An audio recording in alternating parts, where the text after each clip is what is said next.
As we are gathered here today, we're touching on issues to do with youth and women. You combine these two groups, that's almost 80% of the electorate, of the population. This means that our discussions, our engagements have to be robust, have to be truthful, and we have to come up with solutions. Because ultimately, whichever floor you're sitting on, we still face the same problems as youth. We still face the same problems as women. My brother Ephraim is from Siloela constituency. Siloela is predominantly a mining community. Am I correct? The practice of mining in Zimbabwe is that in 2022, we reached a record high of 35 tons in gold deliveries. Over 60% coming from small-scale miners. These small-scale miners are your youth. The praxis of the situation is that under the Second Republic, space has opened up for the youth to engage in such activities.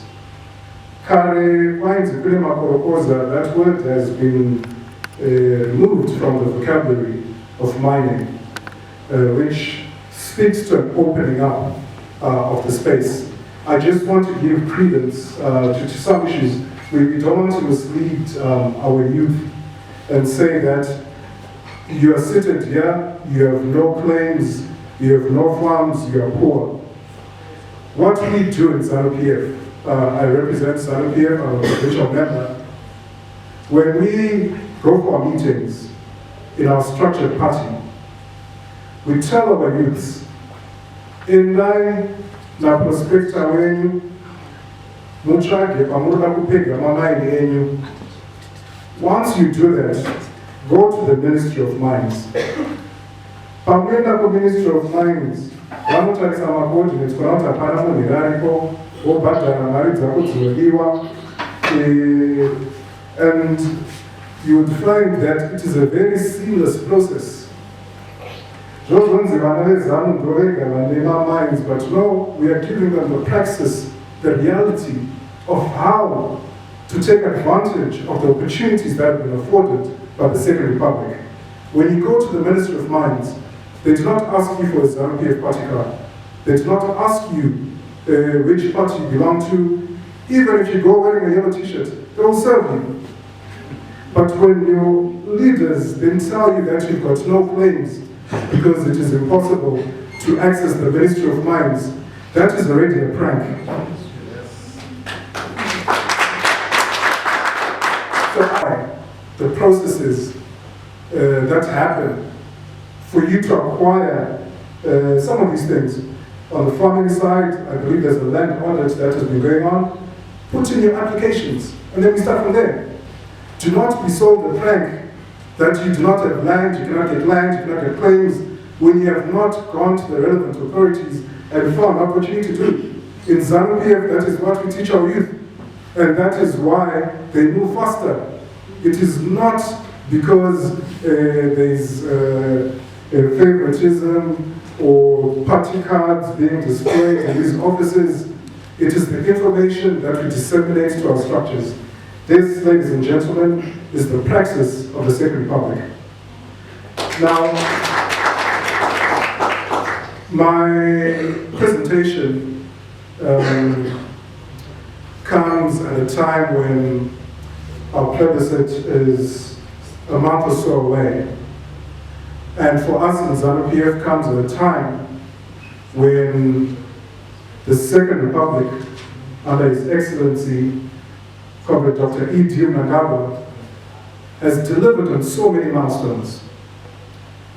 The Second Republic was ushered in with a natural disaster, Cyclone Idai. We're robbed of 2 years of COVID-19. But the praxis of the situation is that Zimbabwe is the fastest growing economy in the region. This is a practice. Over 60% of our road network has been rehabilitated or upgraded, feeding into the mantra that no person left behind. And I'm getting to a point where I explain how this ties into youth empowerment. You know, we talk of power, while unit 7 and 8 are up and running. They're normal power cuts. If there are any power cuts, maybe it's some maintenance issues. Unit 1 to 6 will be also going through upgrades. You have over 100 solar IPPs that are getting the necessary guarantees. Zimbabwe will be a net exporter of electricity. We talk of dams. There are 12 high-impact dams that have been constructed in the country. 2 are ready to be complete. These are being commissioned with the main purpose of food security. Last year, we had a record wheat production in the history of Zimbabwe. Now, this gives credence to our land reform program. And as if, you know, His Excellency had prophetic wisdom when he started his program, Ukraine got into a conflict just a year or 2 years ago. This is where we used to import our wheat. But as of last year, we are producing more wheat than we need as a country. This year alone, in tobacco farming, we've broken historical records since the beginning of tobacco farming. This is praxis. And again, we will go into a segment where you can fact check and question some of these things. Again, we are talking about a foundation that has been created by the Second Republic. A foundation that creates a conducive environment for businesses to thrive. You need your basic infrastructure to be in place before industry can operate in an optimal way. Now, all these things coming together in a cocktail delivered by ZANU-PF, by His Excellency, President Mnangagwa, present a scenario and an opportunity for the youth. As you, ZANU-PF, the major drive and message we will now be pushing from ZANU-PF, again, we are seconded, so through our structures the messages come, is for youth participation. There is growth in the mining industry. Zimbabwe has, you know, the largest lithium reserves, and we're still talking unexplored, which means that Zimbabwe is going to participate in the future world economy. Whether those detractors like it or not, Zimbabwe is going to be part of the future. The youth are part of the future. The women anchor this future, which means that you need effective representation that gives you the praxis of the situation, not a prank. Do not be pranked as youth to elect leaders who just have a thirst and hunger for power but offer no real solutions. As ZANU-PF, we are fully cognizant of all the policies that are being implemented. We're not ignorant. Through these policies, as the youth, we are dissecting each and every one of them to see how we can participate. It is not a secret that the youth always have a handicap. We're coming from a background where, you know, the economy was in dire straits, things are not functioning as they should have, but now, as the economy starts to kick, as we go on the road to Vision 2030, which will see Zimbabwe become an upper middle income economy by 2030, how do we as the youth participate? Firstly, it's through policy formulation. Again, I might speak out of turn, but it's a discussion that's going to have to come. How do the youth participate in these big mining projects that are happening? And there's huge construction projects. Yes, a 5% growth in GDP annually means that there are jobs being created. And mostly young people. But at the same time, as the youth, we also want to see young millionaires being created. We want to see young people becoming employers. And only the youth can push for this drive. We, as ZANU-PF, are constantly, through our youth league, through our structures, through our representation, going to be pushing for policy formulation that ensures their participation. Now, I'm not talking about grabbing or nationalization, but structured participation.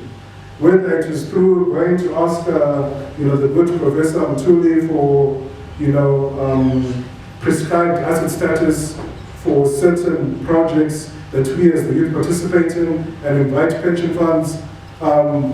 That will be defined project by project, model by model. But my message to you, which I'm hoping is going to stew the discussion for the questions that will come, is that the Second Republic has engaged in a major development drive, both for infrastructure, economic fundamentals, and I know this is going to be heated, but yes, they can come. We are on the right trajectory to become an upper middle income economy. The youth will be well represented, well led, group which knows and appreciates the vision that the leader has set forth. This, ladies and gentlemen, is what I will leave for you to stew with, but also echoing the calls from my brother, Ephraim, that let us be peaceful in our political discourse. Our president has been very clear and has repeated over and over, no to violence, no to violence, no to violence. It is a message that we're preaching to our structures, ZANU-PF youth, and I believe, again, I represent ZANU-PF, we've already won this election.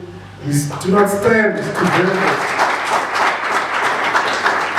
from any violence, but platforms like these, where we can come together, constructively discuss issues, are important for the growth. I do believe that positive and negative criticism can help build ideas. But I'd like to thank you, and without taking too much time, ZANU-PF created just 10 seats to slightly appease the youth while something else nefarious is going on. But to provide greater context, my brother Ephraim in Siloena is being challenged by ZANU-PF Youth League member. The honorable MP who you're sitting in for is being challenged by ZANU-PF Youth League member. ZANU-PF is a party of the youth. It reflects even in our candidature, even in our drive. This thing was not thrust upon us, it was demanded by the youth. And will continue to demand more representation as the youth.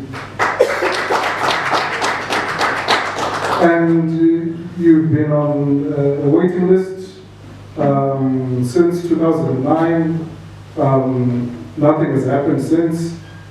I am aware of quite a few CCC leadership who do have funds. I'm not sure when. Along the line, they went on the waiting list, but they take their forms because they were aware of the process. After entering government and realizing that there is no boogeyman in these offices, they actually went and applied for farms and they got them. The prank is they didn't tell you. The same way you do not tell your youth that go and apply for these farms, go and apply for these claims. Your leaders are applying for them through proxies. And then come to the youth and then tell them lies. We as ZANU-PF preach the praxis. Thank you for my brother for teaching me this term. I'm really enjoying it. And your closing remark was, the Senegalese ran away from ZANU-PF. They were expelled from ZANU-PF for not towing the party line. Same way people see as expelled those who are not towing the party line. That is what political parties do.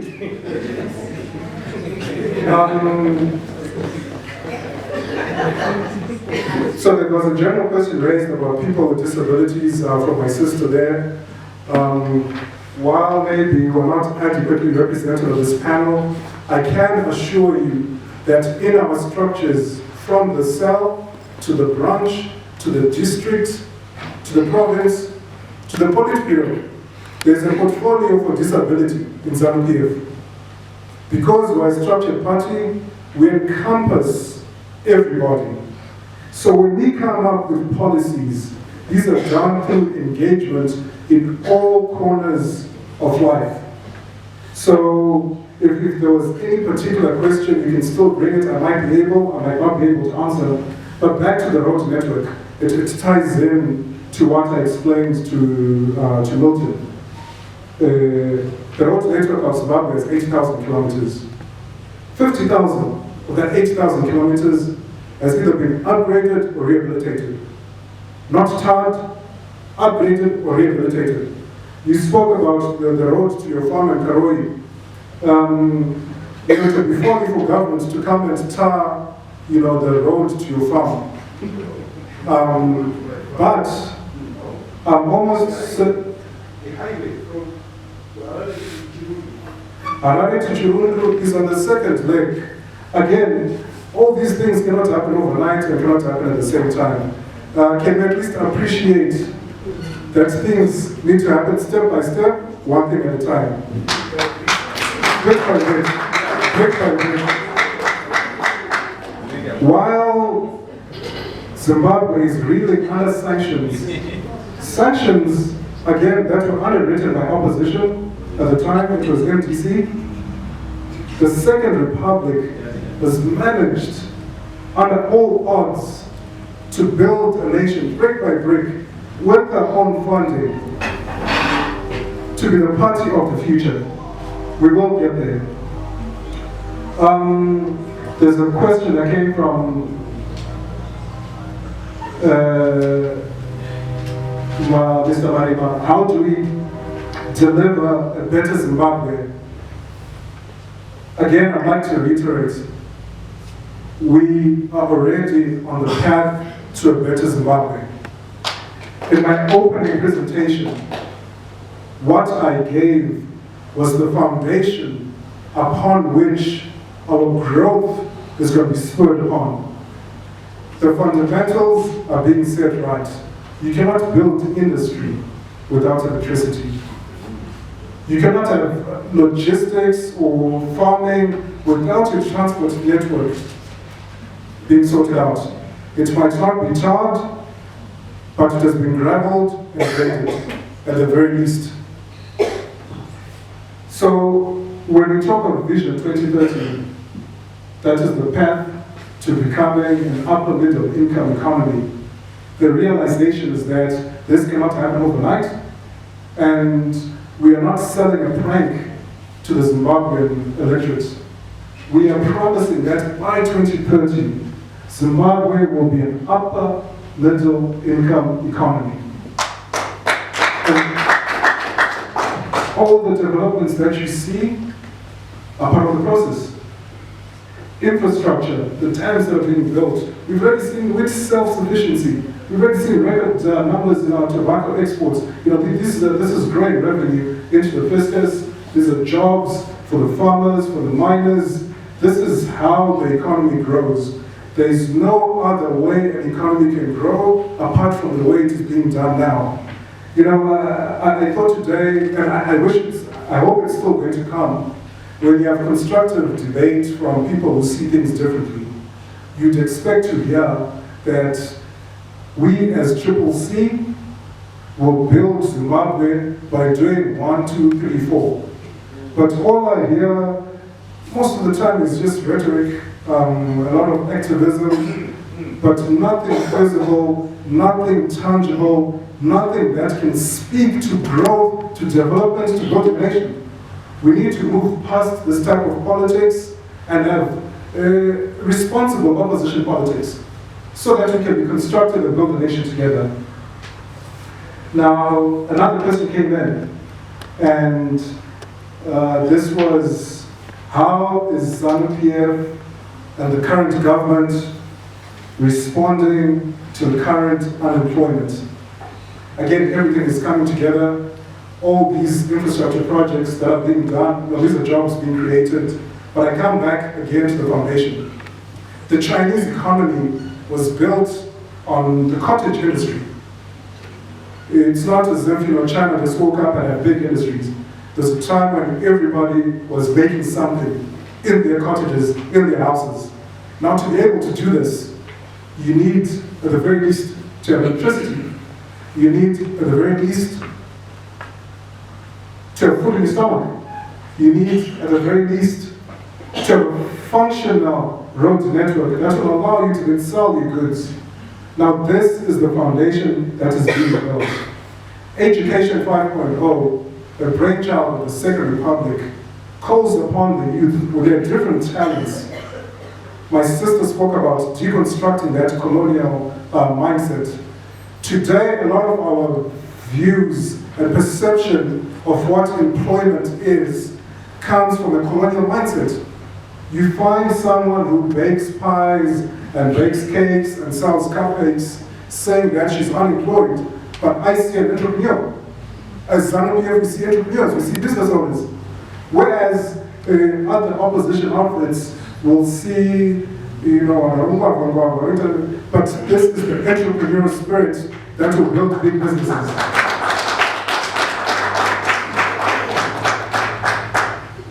The cocktail of measures from government spending as it is now through the infrastructure development projects is creating employment. This is going to lead to a foundation and a base for functioning mines, functioning industries that are going to create employment. But more important to the youth like myself is not the employment creation, but the opportunity for the youth to become the employer. We as ZANU-PF are advocating for policies that empower us as young people to become owners of these big mines, of big industry, to become participants in this economy and become employers. So we are looking at 360 views, creating employment through creating employers. And that is the way ZANU-PF views the issue of employment, and that is how it's being tackled. With that, I would like to rest my case. Thank you. The vanguards of the Revolutionary Party will always stick by the same ideology that our fathers, our forefathers, your forefathers went to war for, which is for our sovereignty and for our birthright, which is Zimbabwe. If one is to put that into context, for us this becomes a very key pillar on what makes one ZANU-PF, what gives us identity.